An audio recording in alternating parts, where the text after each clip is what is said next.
السلام عليكم ورحمة الله وبركاته.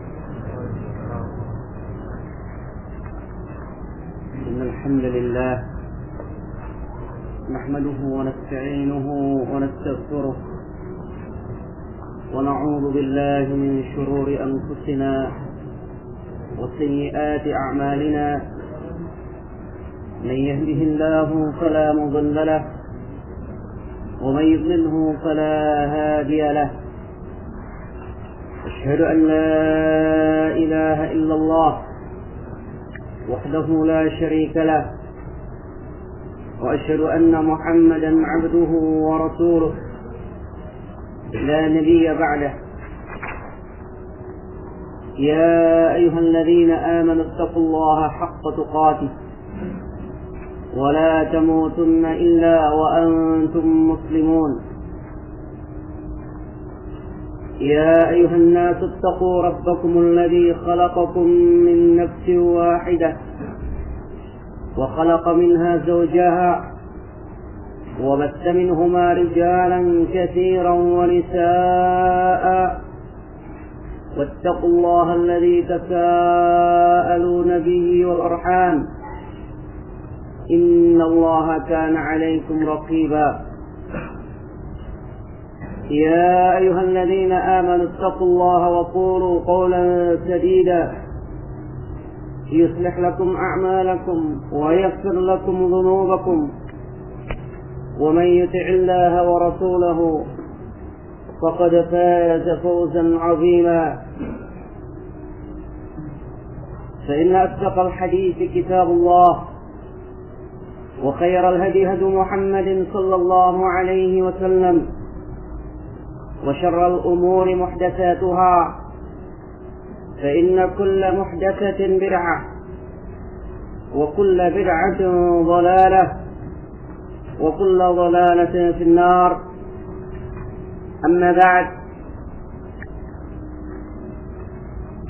أخواتي في الله rahimani wa rahimakumullah. Semoga Allah subhanahu wa ta'ala senantiasa mencurahkan rahmatnya kepada kita semuanya.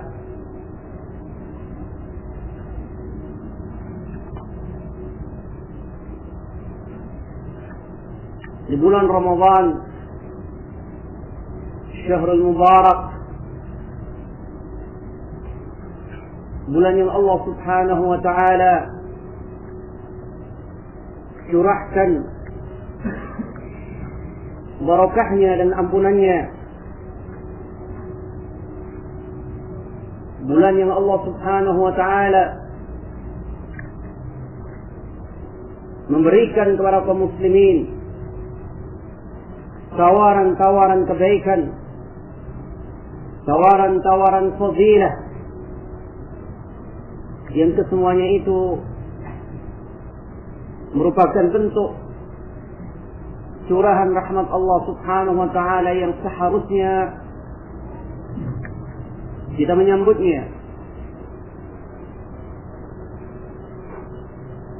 Sehingga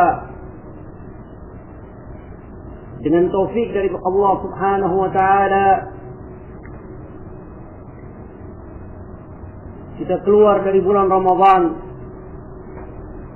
dalam keadaan mendapatkan ampunan dari Allah subhanahu wa ta'ala. Karena tentunya teramat merugi seseorang yang apabila ditinggalkan bulan Ramadan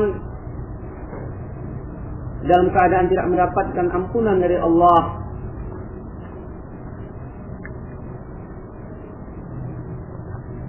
Dan kita memohon kepada Allah subhanahu wa ta'ala, semoga bulan yang penuh barakah ini menjadi momen bagi kita untuk kita berlomba dan mampu berlomba meraih kemuliaan di sisi Allah,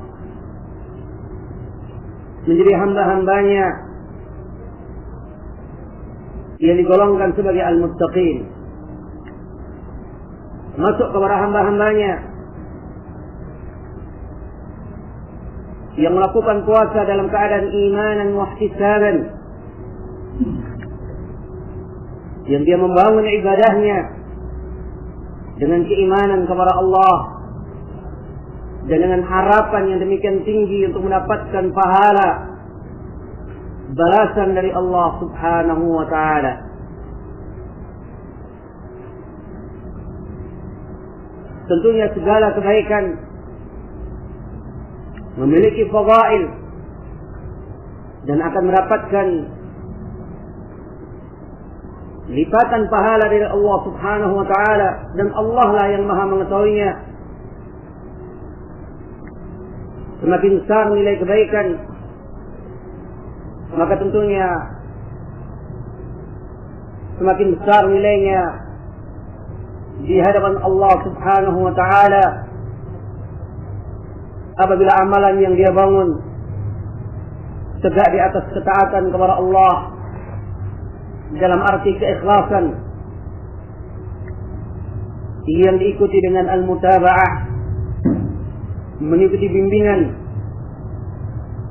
Rasulullah sallallahu alaihi wa ala alihi wasallam. Dan alangkah baiknya di bulan Ramadan kita kembali melihat dan bertadabbur dengan kebaikan-kebaikan yang sangat perlu bagi kita untuk kembali kita menyempurnakan atau memperbaiki, dan semoga Allah Subhanahu wa ta'ala memberikan taufik. Di antara sekian banyak kebaikan yang tentunya tidak akan berhenti baik di bulan Ramadan atau di luar bulan Ramadan adalah birrul walidain, berbuat baik kepada kedua orang tua, sebagaimana ahadits yang insyaallah kita akan baca dari kelanjutan pembacaan kita dari kitab Adabul Mufrad karya Al-Imam Al-Bukhari rahimahullahu ta'ala. Kita masuk kepada hadis yang ke-15. An Abdullah bin Amr qala جاء رجل إلى النبي صلى الله عليه وسلم يريد الجهاد فقال أحي والداك؟ قال نعم. فقال ففيهما فجاهد. Dari Abdullah bin Amr, beliau berkata, beliau menceritakan, Ja'a rajulun, telah datang seorang lelaki, ila Nabi sallallahu alaihi wasallam, di hadapan Nabi, yuridul jihad, yang orang ini berkeinginan untuk berjihad. Maka Rasulullah berkata, menyambut harapan yang besar ini dengan menyatakan, ahayyun walidak? Apakah kedua orang tuamu masih hidup? Qala na'am. Orang lelaki ini berkata, na'am, benar. Faqala, maka Rasulullah bersabda, fafihima fajahid. Kalau kedua orang tuamu masih hidup, maka berjihadlah untuk keduanya. Hadirin rahimani wa rahimakumullah, kita semuanya mengetahui fadilah jihad, yang bahkan sebagaimana sabda Rasulullah sallallahu alaihi wasallam man iqbarat qadamahu fi sabilillah lan tamassahu an-nar. Barang siapa yang kakinya berdebu di jalan Allah, jihad di jalan Allah, maka sungguh tidak akan tersentuh dengan api neraka. Yang kematian di jihad di jalan Allah, maka insya Allah kematian adalah kematian yang syahid. Dan kita mengetahui bagaimana fadilah orang yang syahid, yang mana Allah Subhanahu wa taala akan menjaga daripada fitnatul qabr, dan bahkan Allah akan memberikan ampunan dari awal tetesan darah yang mengucur daripada tubuhnya. Dan kita mengetahui bagaimana orang yang berjihad, yang mana Allah Subhanahu wa taala akan memberikan lipatan pahala, derajat jannah yang demikian tingginya. Dan inilah yang mendorong sahabat ini untuk ikut serta dalam jihad. Terlebih lagi ya ikhwah, jihad bersama Nabi sallallahu alaihi wasallam. Jihad yang dipimpin dan dibimbing oleh Rasulullah sallallahu alaihi wasallam. Jihad mubarak yang penuh tentunya dengan berkah dari Allah Subhanahu wa taala. Tetapi subhanallah, semua harapan yang sudah tentunya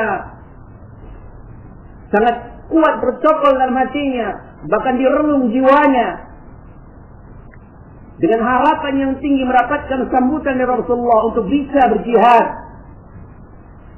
Tapi subhanallah, Rasulullah memberikan sebuah nasihat yang agung,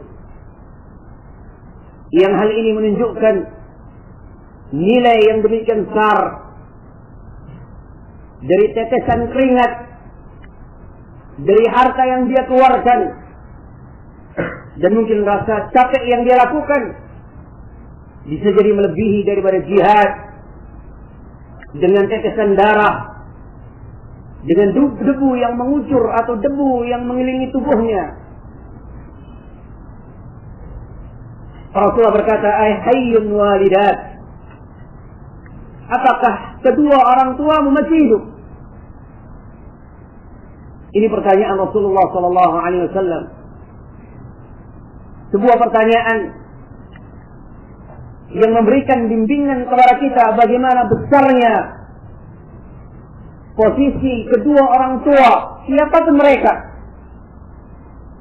Terlebih lagi ketika kedua orang tua kita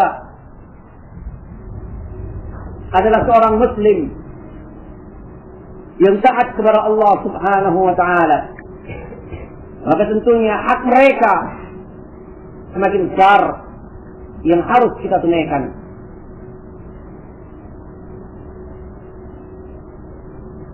Di sini Rasulullah sallallahu alaihi wasallam menggunakan kata jihad yang biasa digunakan dalam makna memerangi musuh, yang biasa digunakan dalam bentuk pengorbanan darah, jiwa, harta dan waktu semuanya. Tetapi di sini Rasulullah menggunakan kalimat yang memiliki makna demikian, diarahkan untuk supaya diperlakukan atau dijalankan untuk kedua orang tuanya. Fakihi man fajahid. Jika kamu ingin berjihad, maka berjihadlah untuk kedua orang tua. Dan ini tentunya bimbingan yang agung, sebagaimana dikatakan oleh Al-Imam An-Nawawi rahimahullahu taala. Kata beliau, "Hada kulluhu dalilun li'idhami fadilati birrihima." Ketahuilah apa yang kalian dapatkan dalam hadis yang mana Rasulullah menyuruh pemuda ini untuk berjihad, untuk orang tuanya. Ini kesemuanya kata beliau dalilun, sebagai bukti bagi kita, sebagai petunjuk bagi kita, li'izami fadilati birrihima, tentang besarnya fadilah berbuat baik untuk kedua orang tua. Wa annahu akidun minal jihad, kata beliau. Perhatikan ya ikhwah, beliau menyatakan wa annahu akidun minal jihad. Keadaannya lebih akid, lebih utama, lebih kuat daripada al-jihad. Dan yang dimaksudkan tentunya jihad di sini yang sifatnya ataupun hukumnya adalah fardhu kifayah. Yang hukumnya adalah fardhu kifayah. Beliau di sini menyatakan wa annahu akidun. Bahkan kata beliau, wa fihi hujjatun lima qalahu al-ulama'u annahu la yajuzu al-jihad illa bi'idnihima idza kana muslimin. Subhanallah ya ikhwah. Kalaulah para pemuda yang mana mereka memiliki cita-cita yang demikian besar kadangkala sehingga salah jalan dalam harapan ingin syahid, dalam harapan apa yang mereka lakukan adalah jihad.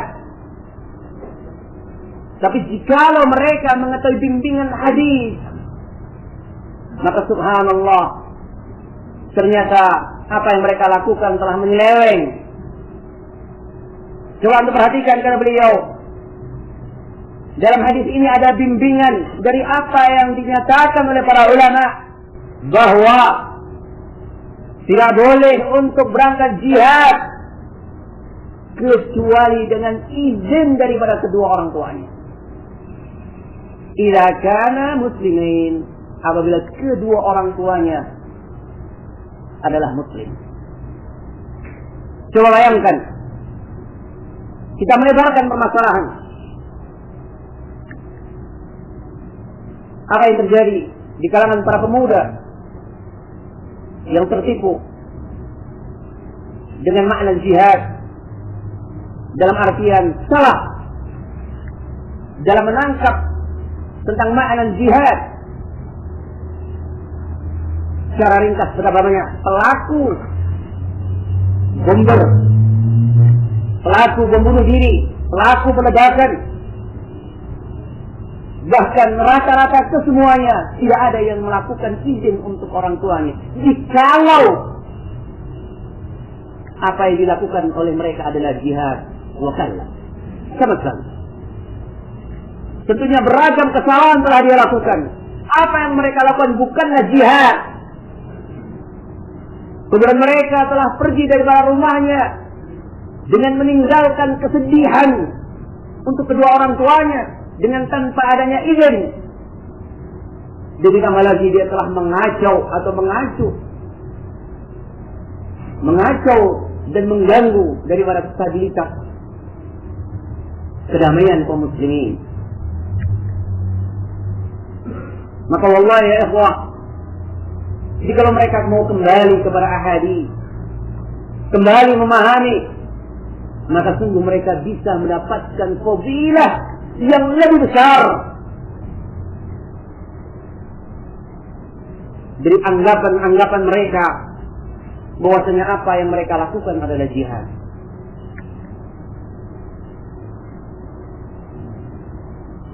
Maka sungguh memang perilaku yang kadang-kadang hanya dibingkai dengan semangat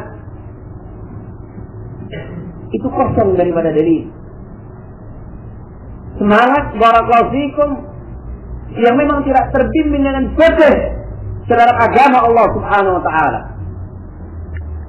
Wallahi satu hadis ini menjadi jawaban dari sekian banyak hadis tentang makna jihad yang sering dipaparkan kepada kita. Tapi sebagaimana yang telah kita dengarkan dalam berbagai tabligh akbar tentang makna jihad,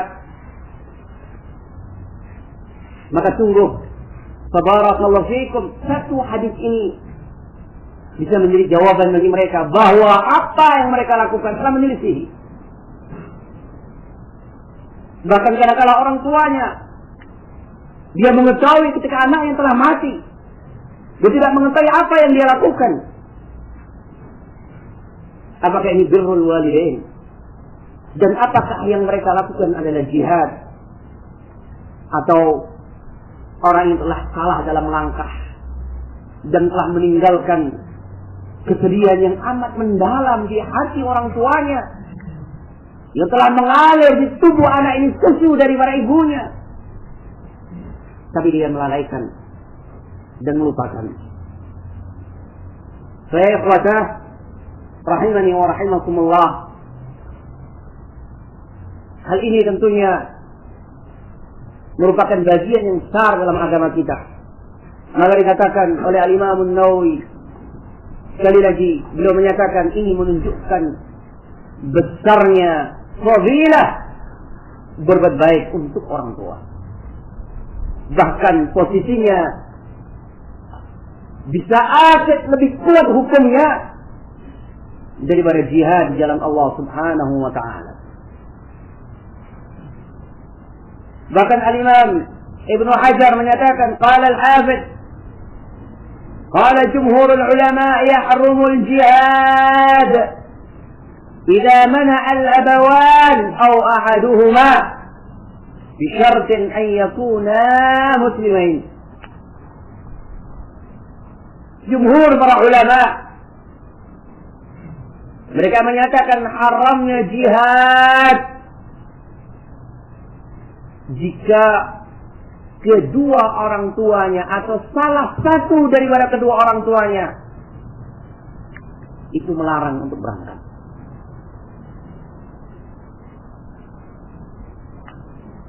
Makanya ikhwah, kembali sebagaimana contoh yang kita sebutkan tadi, apa yang dilakukan oleh para bomber, kita yakin tidak ada satupun di antara mereka yang bilang kepada orang tuanya, saya akan menjadi pelaku bom bunuh diri.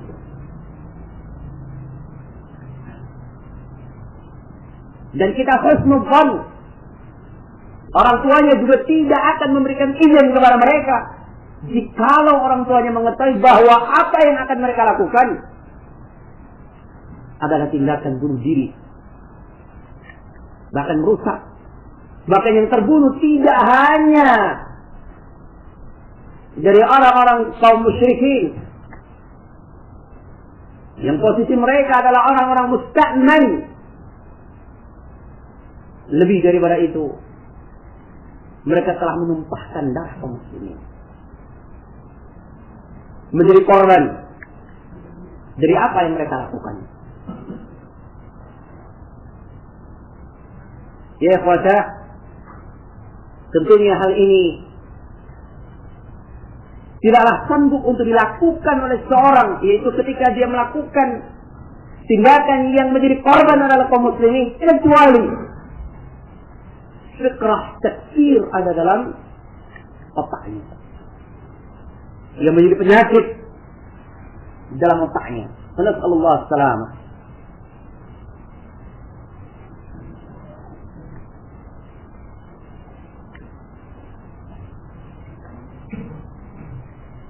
Bahkan dikatakan di sini, wa fil hadis israfu wali al-amr ala tanzim amri jihad. Dikatakan oleh beliau, waliul amr, yaitu para umara, para pemegang urusan kaum muslimin, yaitu pemerintah, siapapun mereka, para amir atau khalifah atau yang memegang bendera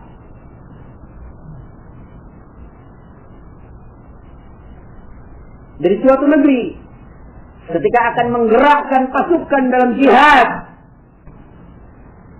harus mereka melakukan tanzimi amril jihad. Mereka betul-betul merapikan apa yang akan mereka lakukan dalam jihad. Apa maksud daripada merapikan? Yaitu memperhatikan semua sisi. Memperhatikan pasukan yang akan diberangkatkan. Bagaimana keadaan mereka? Siapa yang ditinggalkan oleh pasukan ini? Bagaimana keadaan orang tuanya? Bagaimana anak-anaknya? Bagaimana saudaranya? Ini kembali kepada waliul amr untuk memperhatikan. Sehingga beliau menyatakan wa tafaqquduhu ahwal ar-ra'iyyah, wajib untuk memperhatikan, mengadakan tinjauan atau bahasa kita inspeksi turun ke masyarakat secara langsung. Siapa yang berhak untuk diberangkatkan dalam peperangan? Ini ikhwah, perkara yang penting untuk kita ketahui. Sebagaimana yang kita katakan, satu hadis ini cukup mewakili bagi kita untuk menjawab daripada tindakan kebodohan yang dilakukan oleh sebagian orang yang mengatasnamakan jihad dari apa yang mereka lakukan. Seakan-akan atau bahkan mungkin mereka melalaikan atau mungkin mereka tidak tahu bahwa sesuatu yang dikatakan jihad memiliki syurut. Sebagaimana diingatkan oleh Syekhul Islam Ibn Taimiyah, ada kalanya apa yang dikatakan jihad itu hukumnya haram. Ada kalanya yang dikatakan jihad hukumnya adalah mubah. Ada kalanya yang dikatakan jihad hukumnya menjadi wajib. Semuanya dikembalikan kepada ahwalul muslimin, kondisi kaum muslimin, yaitu dengan mengukur peta kekuatan.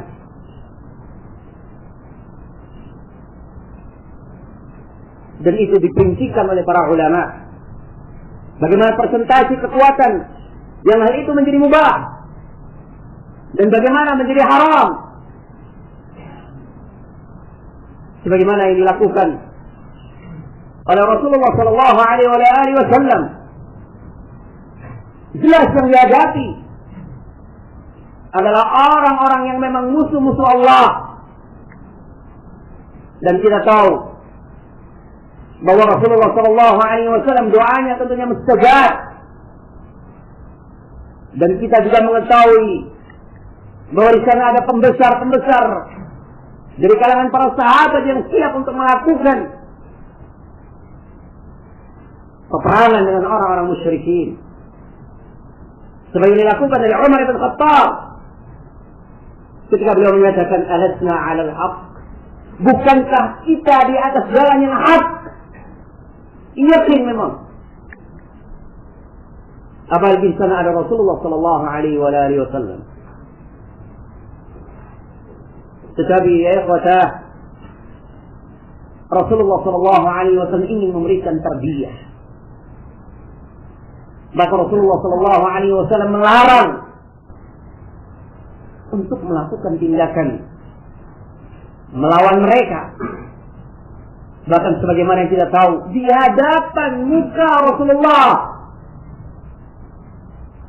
yang mana sebagian para sahabatnya disiksa, sebagaimana Ammar Ibn Yasir, yang terjadi pada beliau, ayahnya dan ibunya disiksa dengan siksaan yang sangat keji dan mengerikan. Yang mana orang tuanya ataupun ayahnya diikat kakinya dengan satu kuda, dan kaki lainnya kepada satu kuda yang lainnya, yang kemudian kuda itu dilarikan dari arah yang berbeda. Dan ibunya ditusuk dari arah bawah hingga tembus ke atas dengan tombak. Yang kemudian Ammar juga mendapatkan siksaan. Tetapi Rasulullah sallallahu alaihi wasallam ketika melihat seperti itu, Rasulullah berdoa, dengan menyatakan sabran ya ala Yasir. Sabran ya ala Yasir. Sabarlah wahai ala Yasir.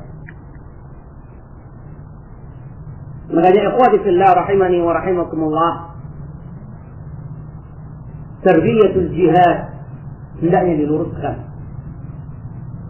Dan kembali lagi kita ulangi hadis yang kita baca yang dinukilkan oleh Imam Bukhari tentang birrul walidain, yang kemudian menyatakan fafihima fajahid,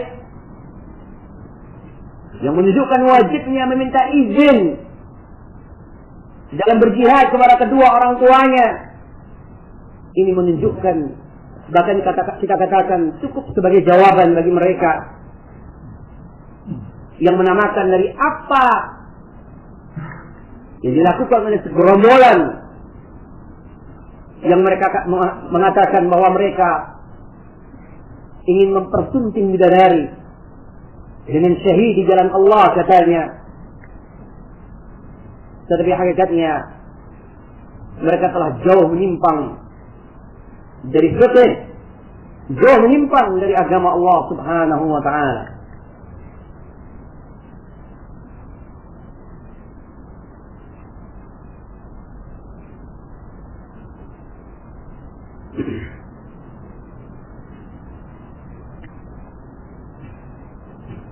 Demikian hadis yang ke-15 yang patut kembali untuk kita perhatikan dan kita jadikan ibrah dalam kehidupan kita, terlebih lagi tentunya di bulan Ramadan, untuk kembali kita mengingat apa yang telah kita lakukan untuk orang tua kita dan bagaimana kondisi kita sekarang terhadap orang tua dan apa yang akan kita lakukan untuk mereka. Fafihi ma fajahid, berjihadlah untuk mereka, dan sungguh hal ini akan mendatangkan barakah dari Allah Subhanahu wa ta'ala. Sebagaimana telah kita baca dalam hadis yang sebelumnya, berjihad untuk orang tua membutuhkan pengorbanan dari waktu kita. Kita mengambil waktu kita untuk birrul walidain, dan juga kita memberikan harta kita untuk mereka, walaupun hakikatnya sebenarnya kita dan harta kita adalah milik orang tua. Anta wa maluk, kita dan harta kita adalah milik orang tua.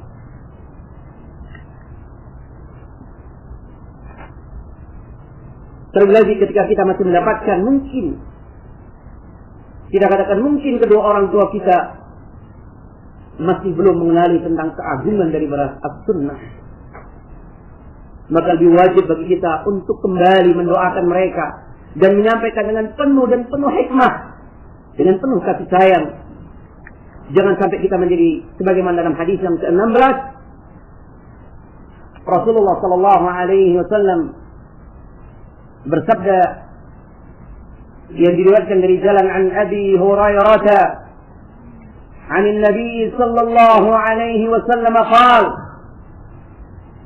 رغم أنفه رغم أنفه رغم أنفه قالوا يا رسول الله من؟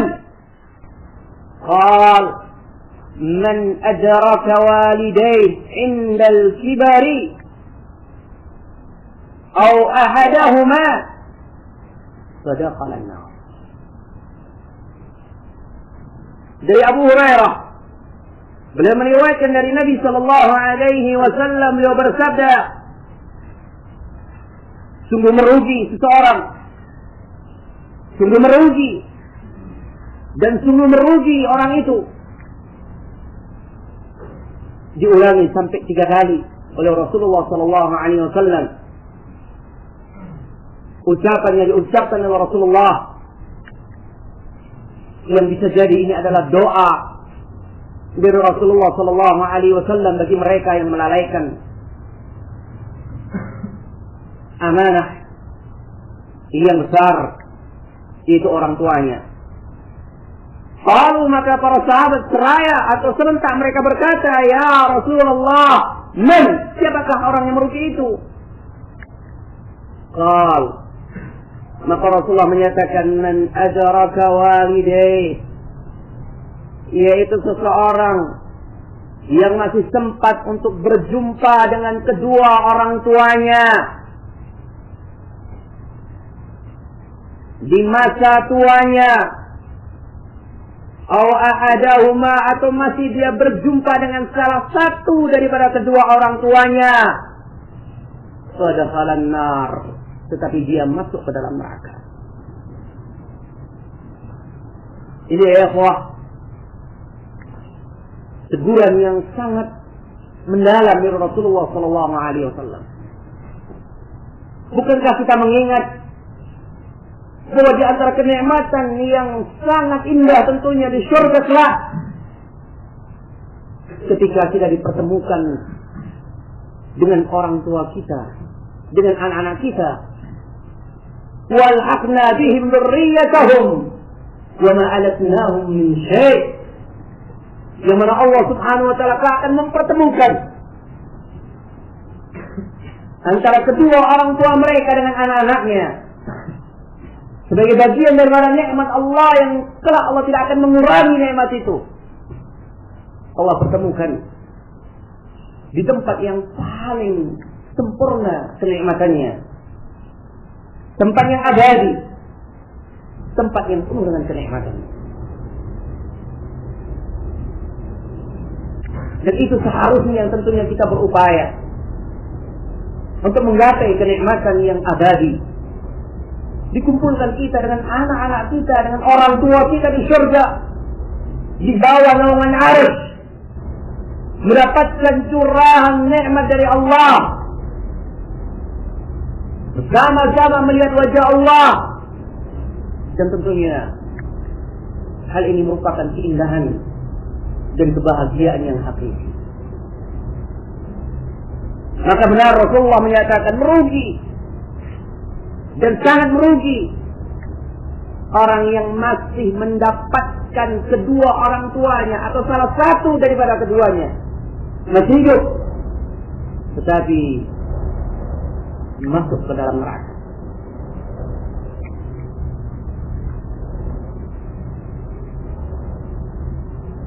Apalagi ya ikhwata, ketika kedua orang tua kita dalam keadaan sudah lanjut usianya, ajizani, dalam keadaan sudah lemah, dalam keadaan mungkin kekuatan pikirannya tidak sebagaimana dia masih muda. Ini tentunya membutuhkan kesabaran dan kesabaran untuk kita memberikan bimbingan kepada mereka. Dan semoga Allah Subhanahu wa taala memberikan taufik kepada kita sehingga kita bisa melakukan yang terbaik untuk kedua orang tua. Sebagai penutup, saya bacakan perkataan Al-Imam An-Nawawi tentang hadis ini. Berkata Al-Imam An-Nawawi, "Fihi al-haddu ala birril walidain wa 'idhami thawabihi." Dalam hadis ada anjuran dari Rasulullah SAW, ada perintah, ada targhib, dimotivasi oleh Rasulullah untuk kita bersungguh-sungguh dalam berbuat baik untuk kedua orang tua. Wa 'idhami thawabih, dan dari hadis kita bisa mengambil makna atau faedah tentang besarnya pahala bagi orang yang bersungguh-sungguh untuk berbuat baik kepada orang tuanya.